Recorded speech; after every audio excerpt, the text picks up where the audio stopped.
Hi, everybody. Welcome to Ian Bagg Bought a House, a podcast about me, Ian Bagg, buying a house on the eastern shore of Virginia. And while my mother-in-law lives in that house, I am renovating it and turning it into a fantastic home.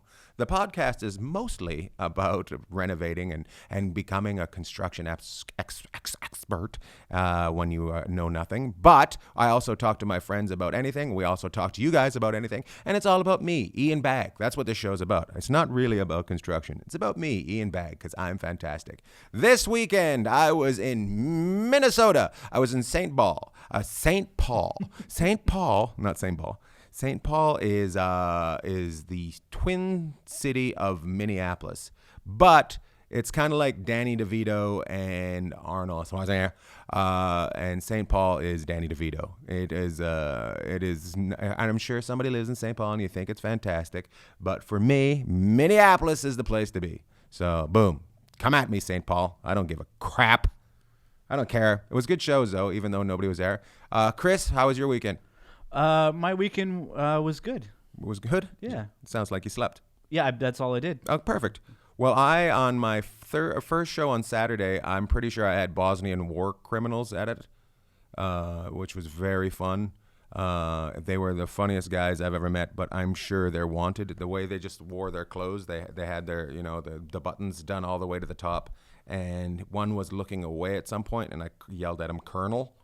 And his head spun around and looked at me. He just came out of nowhere. I'm like, uh-oh. So if I go missing, it's because Bosnians have found me. And I have watched Ray Donovan, and the Bosnians are tough on Ray Donovan. The Bosnians, they cause trouble. Renee? Renee is busy. Is he pooping? No, he's not. Well, this week there he is. Did he go to the bathroom in the middle of the show? He's coming in. Hello. Renee, you live in a bad neighborhood in Los Angeles, right? It used to be bad. It used to be bad? It's gentrified now. Oh, give me a break. It is not. There's no way that happens in... You moved in how long ago? 10 years ago. Okay, yeah, it could be gentrified. Highland Park. It was. It was bad before. There were nights where sometimes I couldn't get to my apartment. I had to sleep at the Food for Less down the street because the streets were blocked off by the police. Is Highland Park, is that close to Dodger Stadium? It's 3.5 miles north. Oh, yeah, that's bad area. And Dodger Stadium parking lot. But now, all of you people are coming in and... All of you people? By that, do you mean males of the Caucasian looking? Females as well. Oh, the females will not bring up the price of a neighborhood, but the males will. I learned a long time ago. This is what I learned when I was a young man, Renee, when I was in my 20s. Listen to this. Always live in a gay neighborhood. You know why? Clean, safe, plenty of women. A buddy of mine told me once, if you want to do some good thrift shop shopping, go to Palm Springs, because a bunch of gay couples break up and they donate all their stuff and they buy the best shit. Yeah, but I'm going to be honest with you. You got to be a size 28 jean if you're going to buy from a gay man. Because they are in shape. They are in shape. Haven't you heard of bears? I've heard of bears, but they don't give up their clothes. They shred them. Flannels. They shred their clothes because they're bears. Their hairy chests shred it. Oh, I am going to be doing a show at some point within the next year. I'm going to be doing a fundraiser with the Long Beach Gay Men's Choir. It's going to be me doing stand-up, and I'm going to be behind me will be 40 gay men. And I said to them, "Is there any chance you can go in front of me?"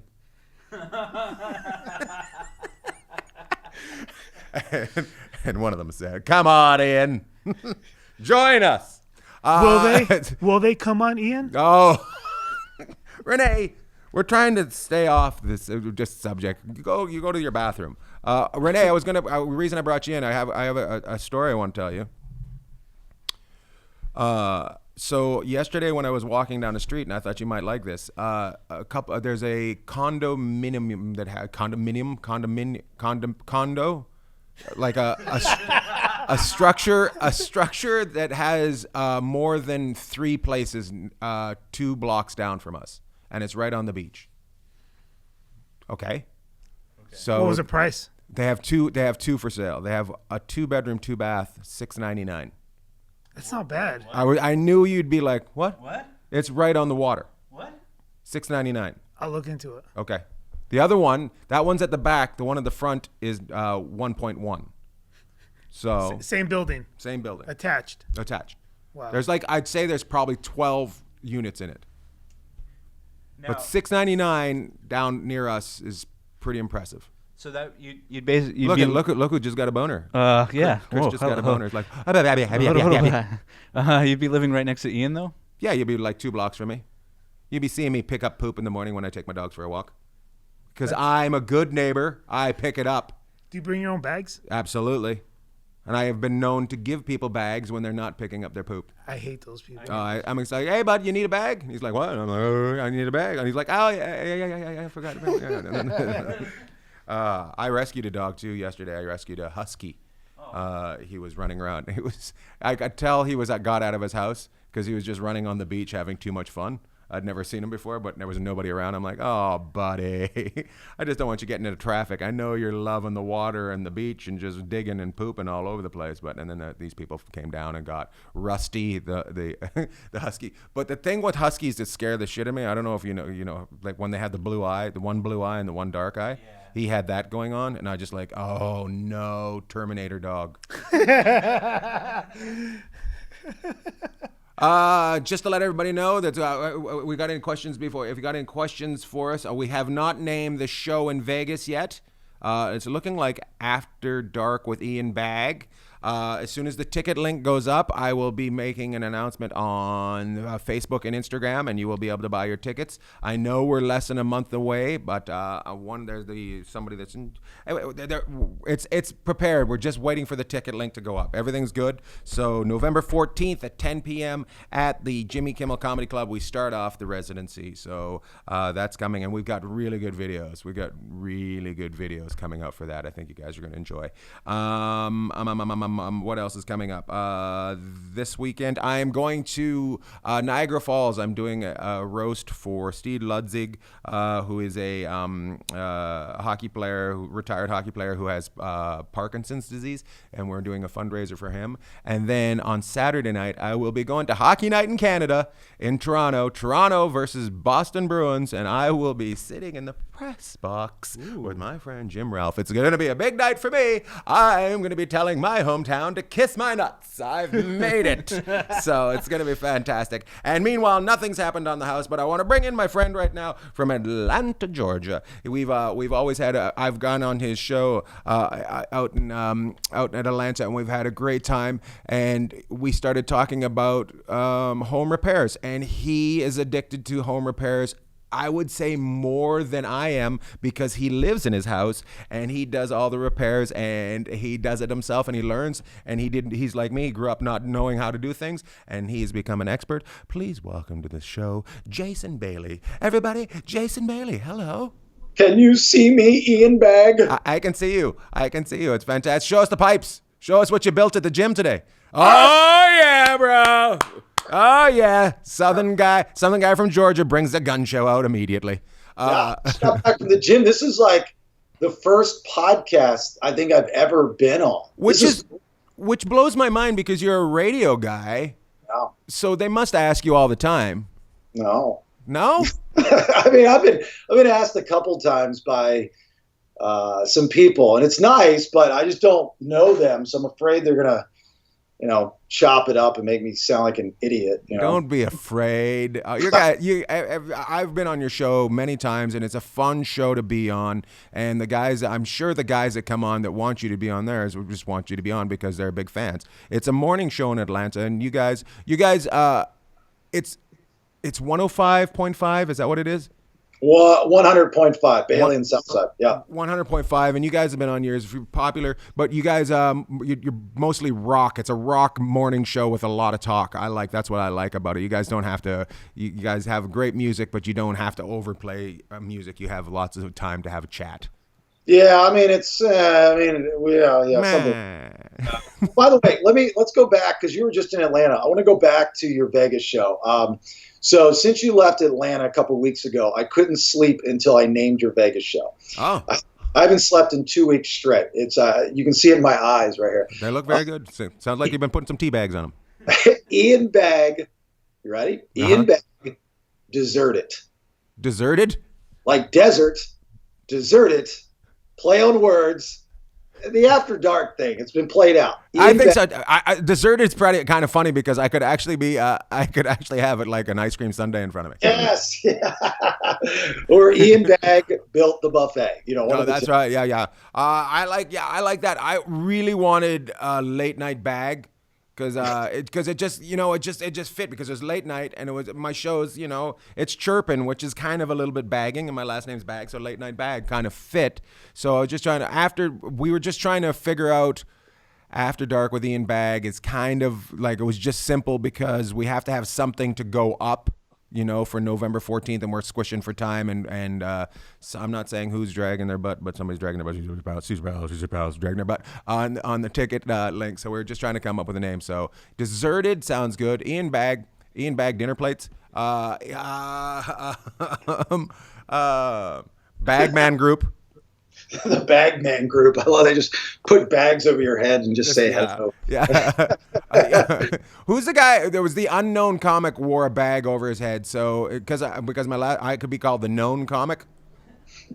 Well, that's like if you watch America's Got Talent, like that's the new gimmick for these guys. They come out there and they don't say a word. They paint their faces or they have some kind of mask on and they just do goofy shit on stage and. It's like, that's funny. Is that the new thing? You don't have to talk, and no one needs to know who you are, Well, the good thing about painting your face, not talking, and no one knows who you are, you can't get, like, trashed. You know what I mean? Like how what they did to Chappelle. Like, you didn't say anything, so you didn't offend anybody, and nobody knows how to get a hold of you because they don't know who you are. There was a guy with duct tape on his mouth on America's Got Talent. I'm like, that's brilliant, dude. You almost won $1 million in your own show in Vegas with duct tape on your mouth. I think he got his own show in Vegas. I think there's a guy called Duct Tape in Vegas, and then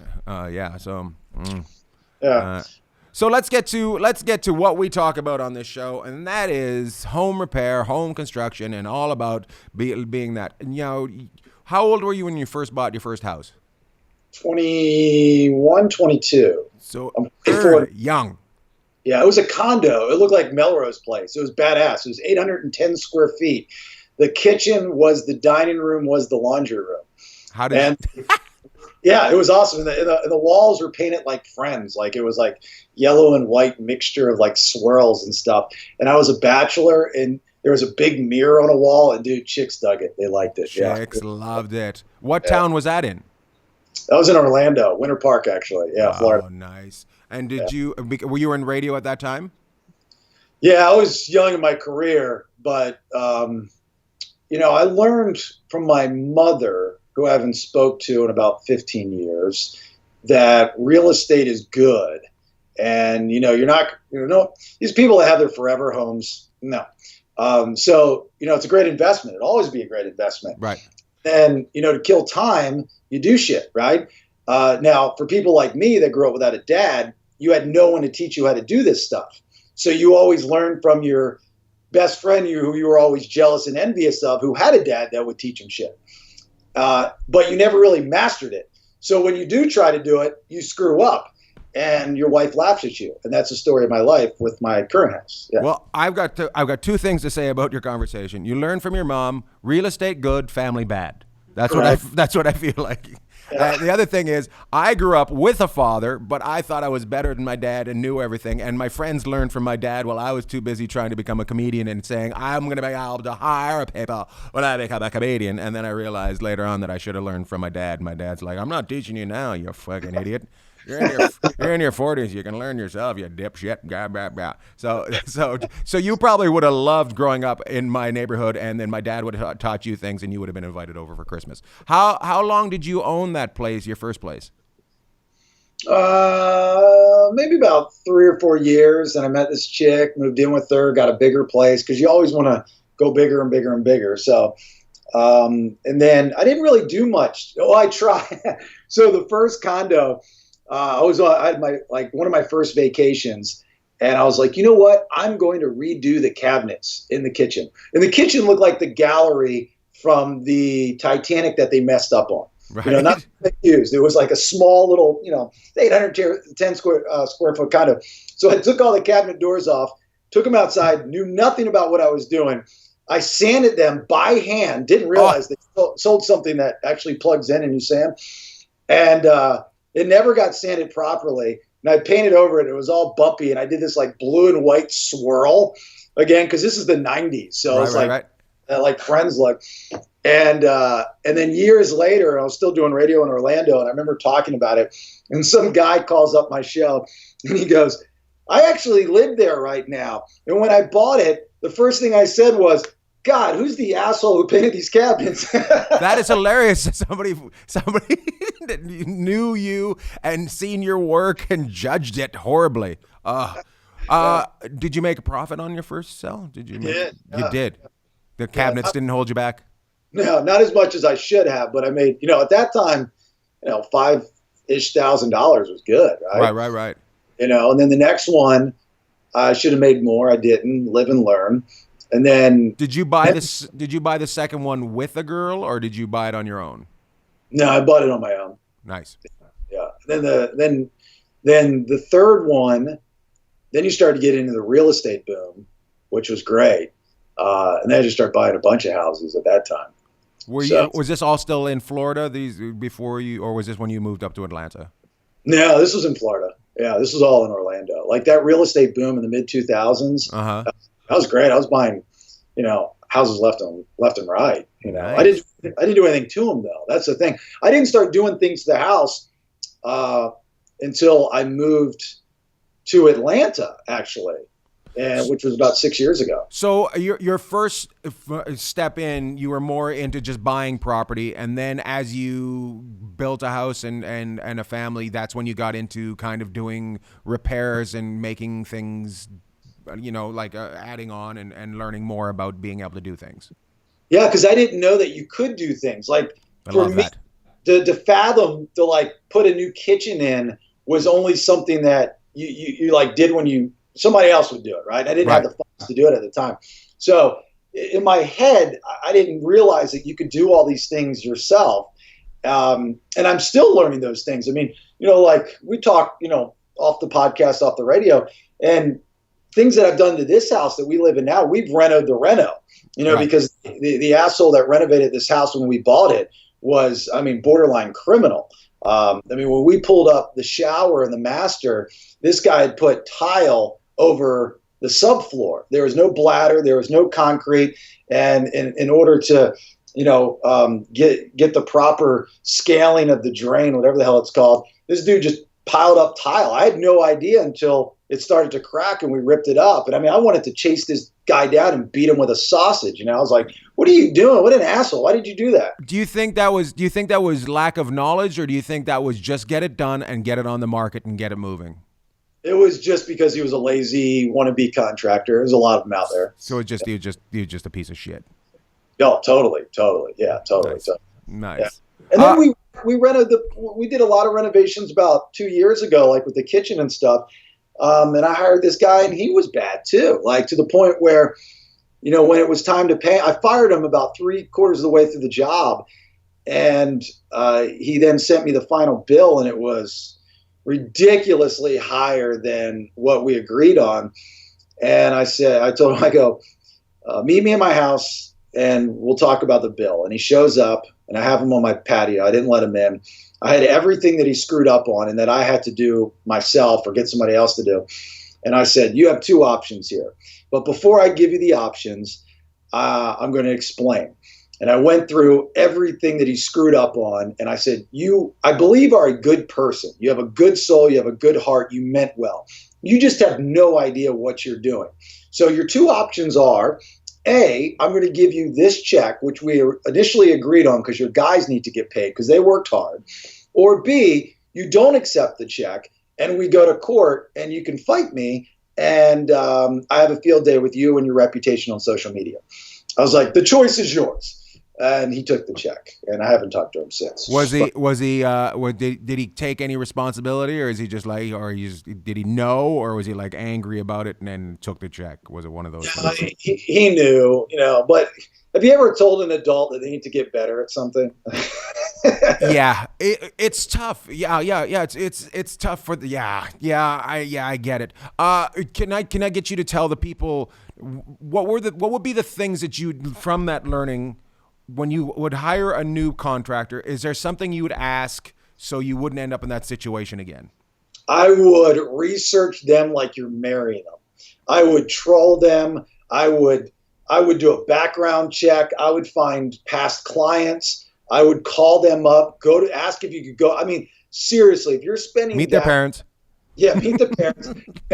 If you're spending that kind of coin right. on that something, I mean, your house is your castle, right? You're spending that kind of coin, then you want to make sure they're going to do it right, because the flip side to all this, contractors, and I don't know what it's like in California, but I'm sure it's the same across the board, to be honest with you.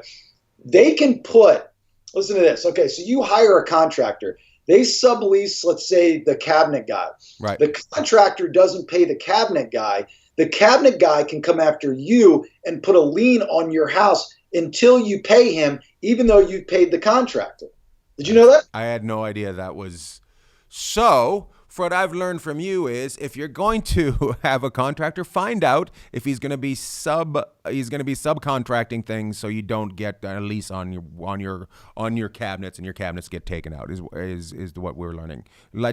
Find out who you're going to be using for that whole thing, whether they're going to be doing all the work or they're going to be subcontracting that out. Well, they're going to subcontract a lot of stuff out because they don't have all these people under their payroll, but right. And that's fine. That's acceptable. But you want to make sure he's a reputable dude that pays his guys. So if he doesn't pay his guys, they'll come after you. And if you're doing a kitchen or you're doing floors, whatever it is you're doing, the guy doesn't pay them. And these people, like I had the cabinet guy when we redid our kitchen with this bad contractor, he calls me up one day. It was right after I got off the air, and he goes, "Hey, we need to talk." He goes, "I haven't been paid from this guy." And I said, I don't know what to tell you, man. I was like, "You did a great job." He goes, "Well, here's my plan in order to get paid by him.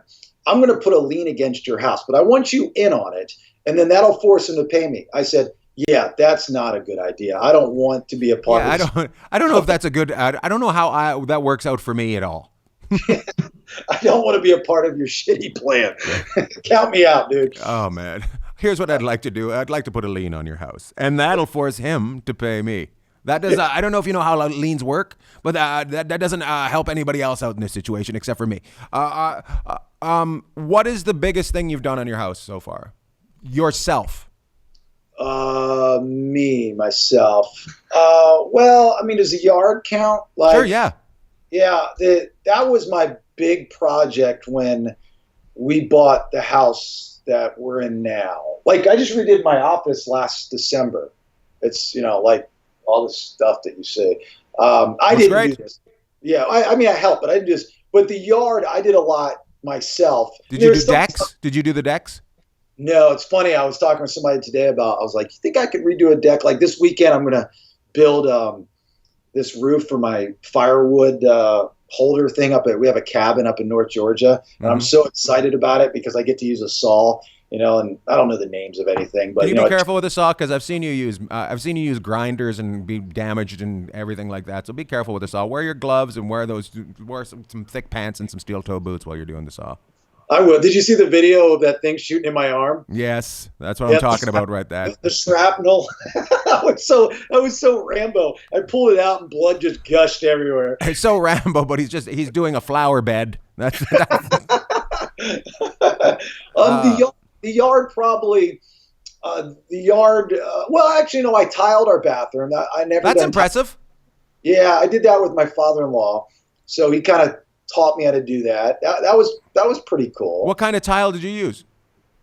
I don't know, gray tile. What do you mean? Like, did you use like a granite or just a marble, or what? Or did you just what did you like? Just the chunks, or like the little ones, or the well, the long ones. So it's kind of it's staggered. Okay. Yeah, he had to help me out with the staggering part. But was it tough to do, or was it with the grout? Once you figure it out, I mean, it's like if you've never done it before, yeah, it's really tough. It's tough. But you got to get the the damn saw in the water, and you do that, and then you take, it's up and down upstairs. The demo's a pain in the ass. I demoed all of our bathrooms. Right. And it was like the bathrooms were dated from back in the 80s. This place was built like in 85. And so the Durarock underneath has got like that it was like old and rusty, that mesh. Right. And so like now when they do the tile, in order to take it off, you can just really, if you find the screws on the Durarock, you can unscrew the Durarock, pull off the Durarock with the tile on it. So it's not that big of a deal. This, man, I don't know what the hell I had. I was doing this, and I had one of those. I was doing this, doing that, breaking this. Jacket thing, like goggles on and shit, a helmet. It was bad. I look like Super Dave, I was like in there. Funny.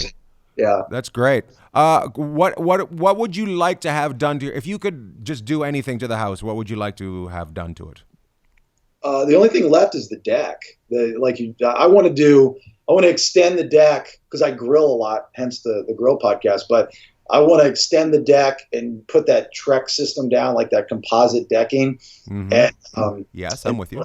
And build an outdoor kitchen for my Kamado Joe and stuff. Yeah. You actually, we'll talk about that's.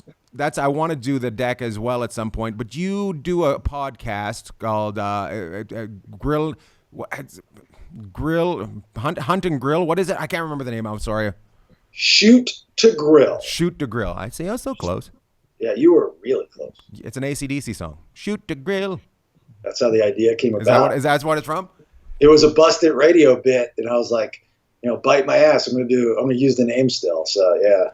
And you have a sponsor that is this like outdoor barbecue place. So you could probably do an insane deck with the help of them and just make an outdoor kitchen that just is amazing for the apocalypse.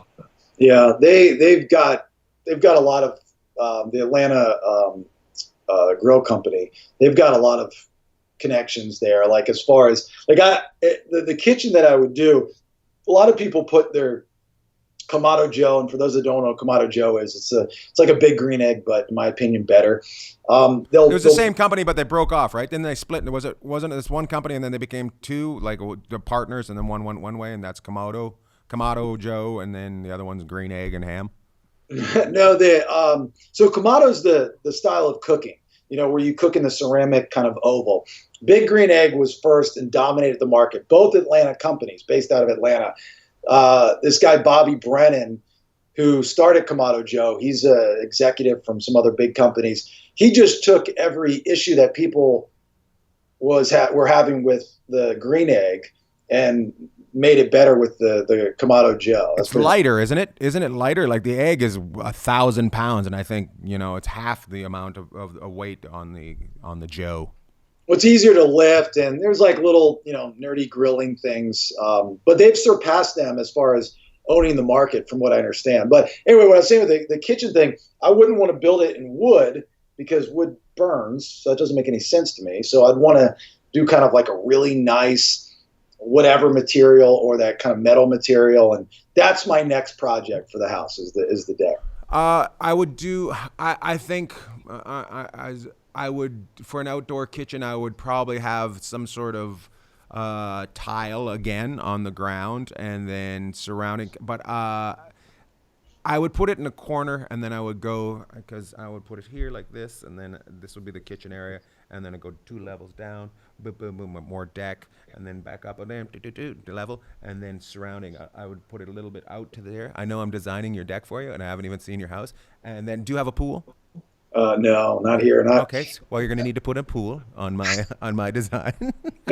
Not a problem. Hold on, write checks as you speak. Do it, please. Do it. Please keep writing checks. I've got four. We call them party patios. So I've got party patio 1, which is the main deck where my grill is at. There's a big table and such. There's 2 grills. There's a Kamado Joe, and I've got a propane grill. Then you go downstairs. Then I've got party patio 2. Which is a big gazebo and a little sitting area and a little fire pit, propane fire pit. Then you go to the backyard, and there's the Bailey Party Pit of Awesomeness, which is the big party pit, which is this 10 by 10 concrete square with these sunshades over it, and it's got a couch and a hot tub, and maybe that's where you put the kitchen. I don't know. Party Patio of Austin has kind of got its thing, and then the one that I built in the very, very back where we couldn't grow grass, after hand delivering me and my family, my wife and my daughter, 3 bags of pebble rock.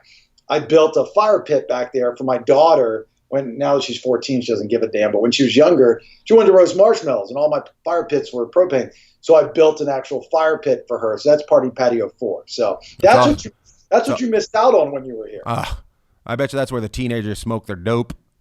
Yes, that's where they get high and shoot heroin. Shoot heroin. You took it to another level. I thought they were smoking pot. You're like, they're doing their heroines, they're on their methamphetamines, and they're running around the fire. What is, you keep telling me about this grass. It's something midget crabgrass or something like that. It's dwarf monkey grass, and it's as addicting as heroin. I'm assuming. I've never done heroin, but it is these. So my neighbor, you know what this is like. So I'm the guy that does things, and my neighbors always try to keep up. So my neighbor, who's older, and his wife, when I do something, she's like, "Kevin, Jason's doing something. You've got to do it."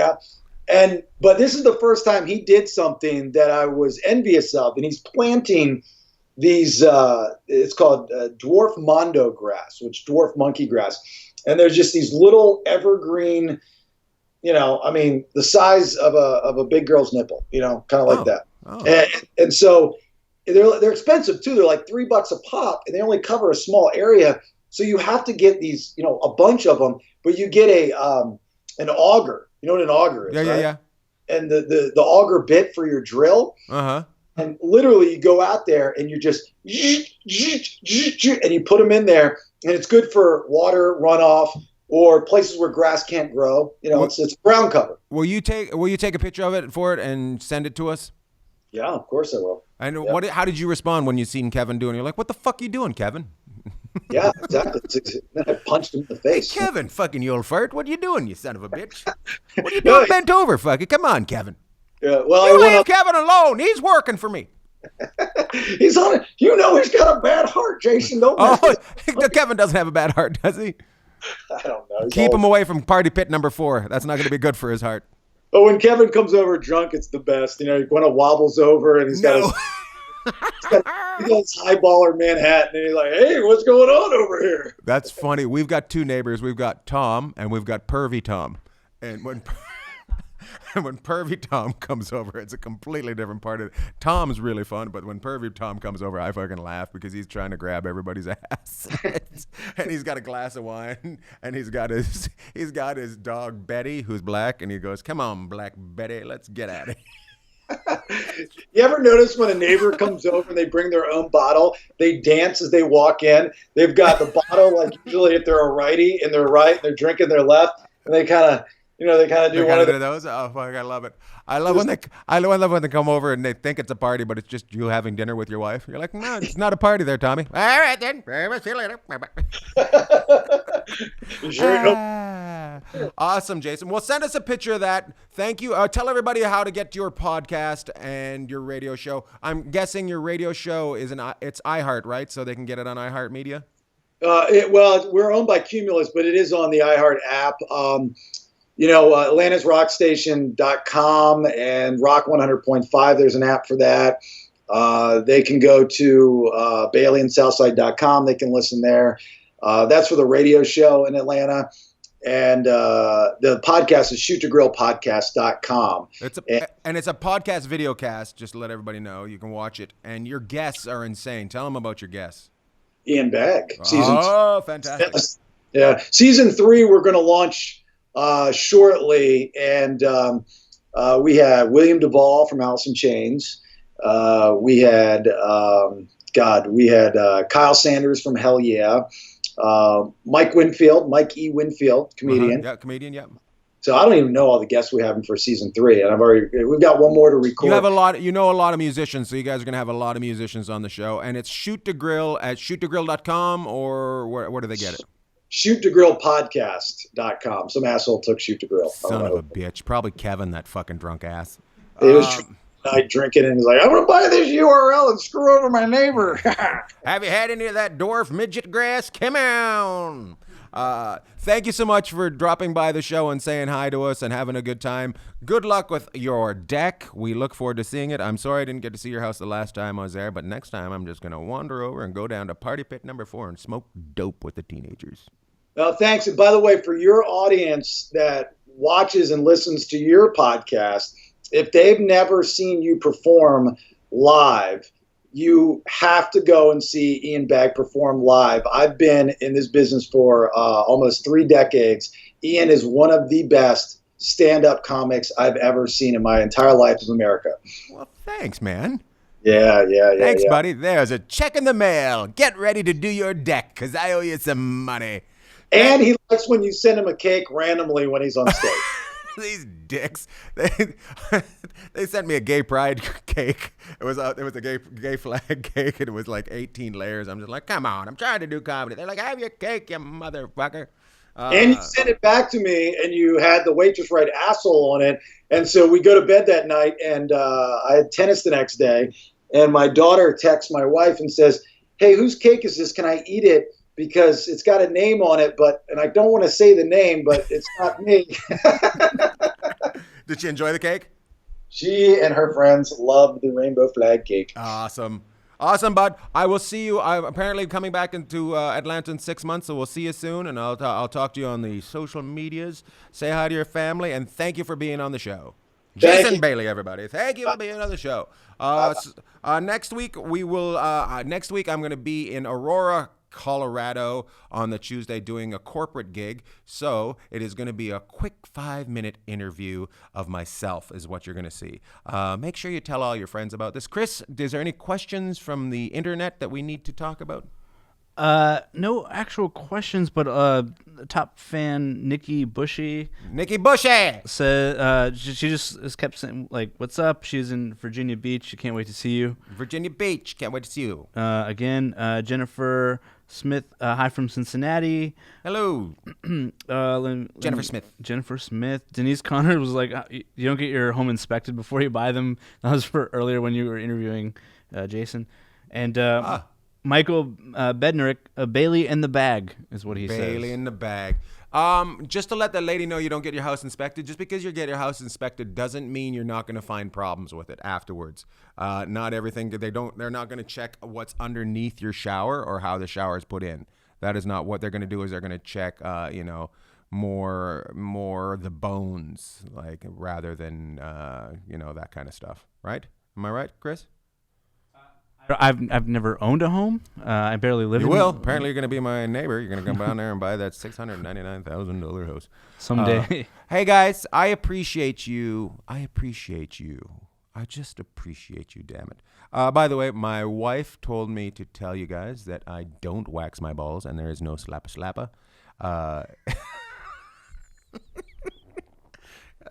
She's going. You know what she said? Because last week we were talking about waxing nuts. She goes, my father listens to that show. And I'm like, he's probably got shaved nuts too.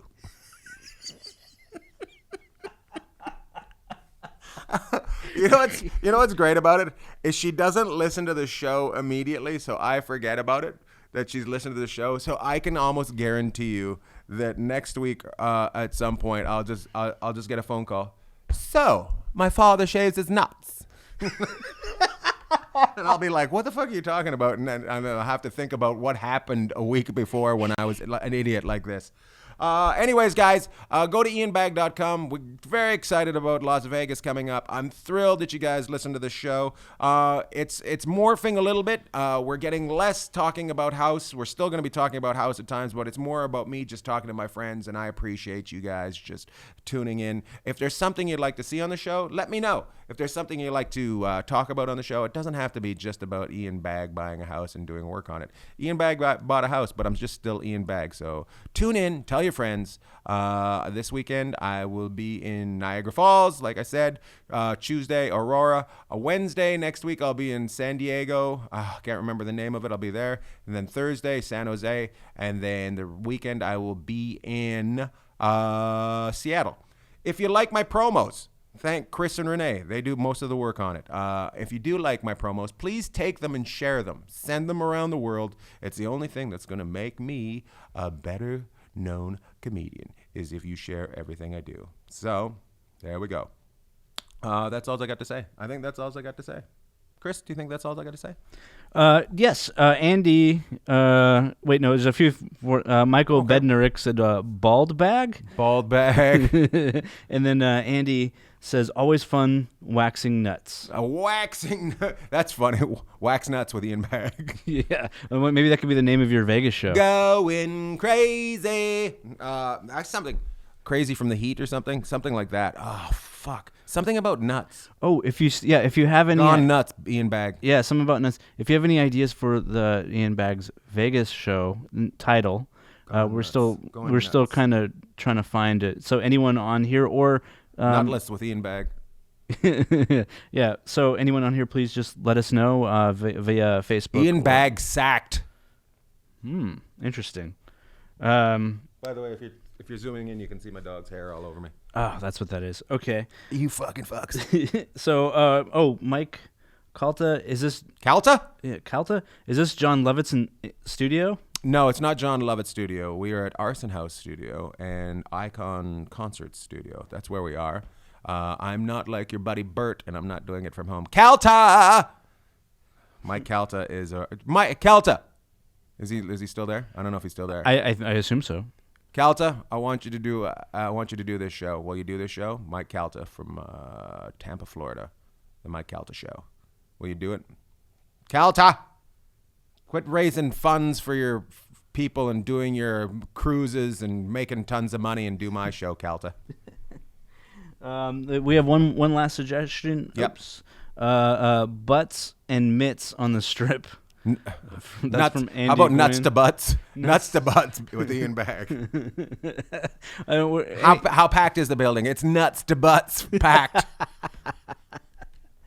Oh my God. Thank you, everybody. Keep naming the show. Keep sending them in. Don't stop. Tweet, Facebook, Instagram. Bye-bye. God save the Queen.